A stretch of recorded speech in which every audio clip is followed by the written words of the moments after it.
Seuraavaksi käydään yhteistoimintaa viranomaisten kanssa läpi. No mitkä viranomaiset valvovat kalastusta? Kalastuslain 99 pykälässä sanotaan, että kalastuksen valvontaviranomaisia, tai kelle valvonta kuuluu, on poliisi, rajavartiolaitos, kalatalousviranomaiset eli ely-keskus, Tulli ja Metsähallitus.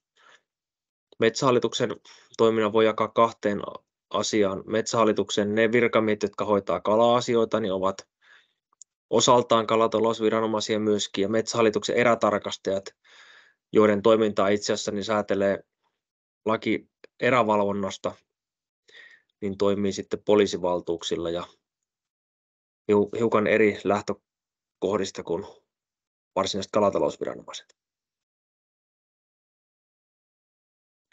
Muita viranomaistahoja on Maanmittauslaitos, joka hallinnoi kiinteistörekisteriä.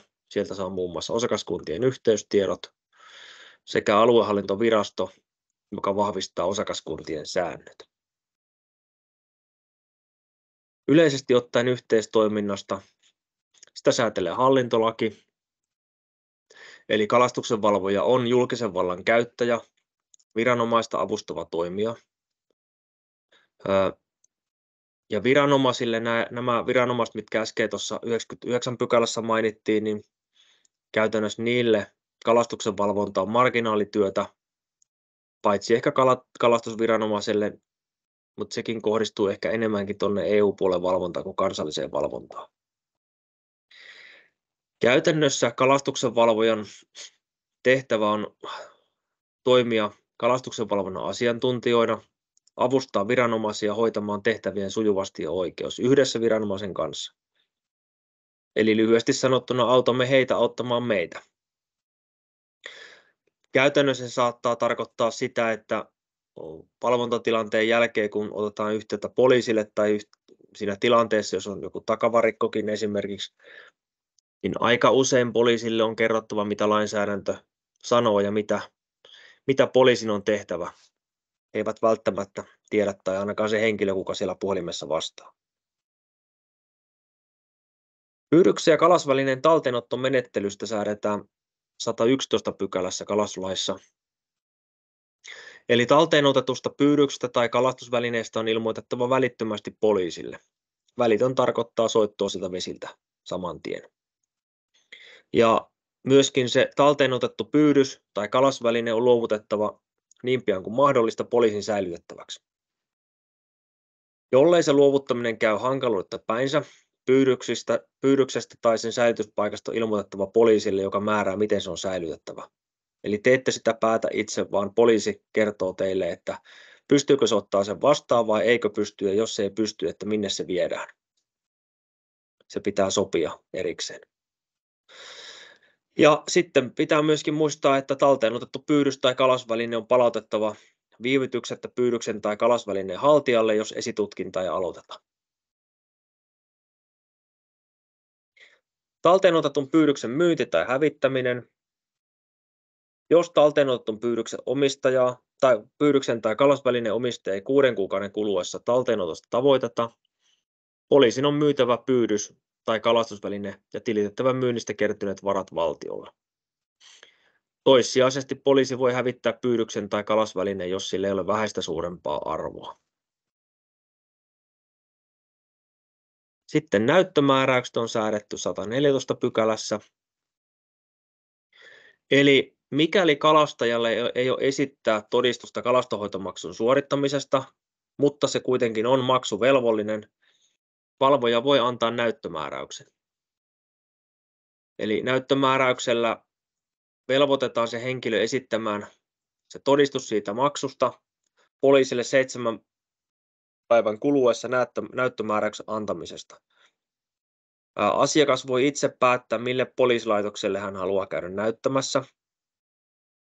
Näyttömääräyksestä annetaan kopio kalastajalle ja sitten kopio lähettää poliisille postitse tai sähköpostitse asioinnin kautta. Ja nyt tässä kohtaa tulee muistaa se, että kalastajan on pitänyt maksaa se kalastonhoitomaksu ennen näyttömääräyksen kirjoittamista. Eli jälkikäteen maksaminen ei vapauta 100 euron rikemaksusta, rikesakosta, jos näin ilmenee. Ja maa- ja metsätalousministeriön asetuksella sitten säädetään tarkemmin näyttömääräyksen sisällöstä. Sitten sitä lähetystä poliisille kannattaa seurata ja kysellä poliisilta, että miten se homma on mennyt. Ja se kätevimmin menee niin, että kirjoitetaan lisätietoihin sinne omat yhteystiedot ja pyynnön, että poliisi ottaa yhteyttä vaikka, että onko asiakas käynyt näyttämässä ja mitä siitä tuli sitten. Että asia on ikään kuin hoidettu loppuun asti. Yhteistyö ely-keskuksien kanssa. Ely-keskusta täytyy yhtä lailla avustaa näistä lainvelvoitteista. Kalastuksen valvojen tulee tehdä myöskin tapahtumailmoitukset edellisvuoden kohdalta tammikuun loppuun mennessä. Sitten pitää huolehtia tosiaan, että ne valtuutusilmoitukset, mistä aikaisemmin oli puhetta, lähetetään ely-keskuksille toimeksiantajan toimesta. Ja yhtä lailla erilaisia valvontasuunnitelmia, mitä kalatalousalue tai muut toimeksiantajat tekee, niin niiden suunnitteluun kannattaa osallistua ja ainakin tarjota omaa apua niihin. Tässä on sitten tarkemmin tästä tapahtumailmoituksesta vielä, eli ely-keskuksille pitää ne tammikuun loppuun mennessä tosiaan toimittaa edellisvuoden kohdalta tapahtumailmoitus ja se tulee laatia, mikäli on tehty talteenotto, huomautus on annettu tai toimenpiteestä luovuttu. Tapahtumailmoitukseen kirjataan henkilötunnus ja tunnistetiedot, yhteystiedot, epäilty rikkomus, toimenpiteen laatu, luettelo niistä talteenotetuista tavaroista ja toimenpiteen suorittaja ja ajankohta. Ely-keskus säilyttää sitten näitä tapahtumailmoituksia 2 vuotta eteenpäin. No yhteistoiminnasta. Poliisilla on tämmöisiä eräyhteyshenkilöitä ja se kannattaa oman poliisilaitosalueen kautta selvittää, että kuka se on, koska poliisin eräyhteyshenkilö on semmoinen henkilö, joka pitää yleensä itsensä paremmin ajan tasalla kalastuslainsäädännöstä ja on yhteyshenkilöstä siellä poliisin päässä asioihin. Sitten kannattaa myöskin hänen kanssaan tai poliisin kanssa ylipäätään keskustella siitä, että milloin poliisi kutsutaan paikalle, milloin tarvitaan semmoista virka-apua, että poliisi on syytä olla paikalla tai halutaanko mahdollisesti tehdä vaikka yhteisvalvontoja. Ja yhdessä voidaan niin kuin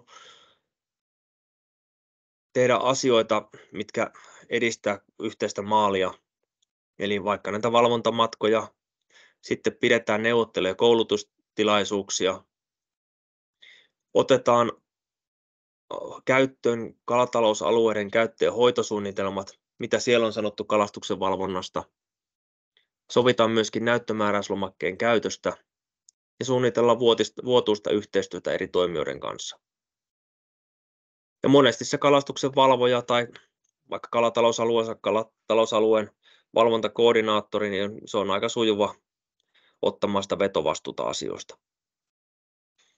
Joskus on myöskin yhteisesiintymisiä tapahtumissa ja Kalatalouden keskusliitolla, eli meillä on myöskin projektimuotoista yhteistyötä eri toimijoiden kanssa. Lyhyesti poliisin organisaatiosta. Poliisiorganisaatio koostuu 11 poliisilaitoksesta ja paikallispoliisin palveluverkkona on pääpoliisiasema, poliisiasemia, poliisin palvelupisteitä sekä yhteispalvelupisteitä. Ja ennakkoon kannattaa tosiaan selvittää, että millä tavalla poliisi ollaan yhteydessä, että ollaanko sen hätänumeron kautta vai ollaanko sitten johonkin henkilöön suoran yhteyden kautta, vaikka se eräyhteyshenkilö. Riippuen tietenkin tilanteesta, että onko se kuinka akuutti vai ei. Rajavartiolaitos on yhtä lailla toimija, varsinkin tuolla itärajalla sillä on varsin iso merkitys Lapin alueella, mutta myöskin merialueella merivartiosto tekee kalastuksen valvontaa muiden toimien ohessa. Tästä näkyy Rajavartiolaitoksen eri alueet. Tuossa on Suomenlahden merivartioston yhteystiedot esimerkiksi. Ja tuolla näkyy myöskin meripelastuksen hälytysnumero. Se on myöskin hyvä tiedostaa, liittyy tuohon vesilläolon turvallisuuteen.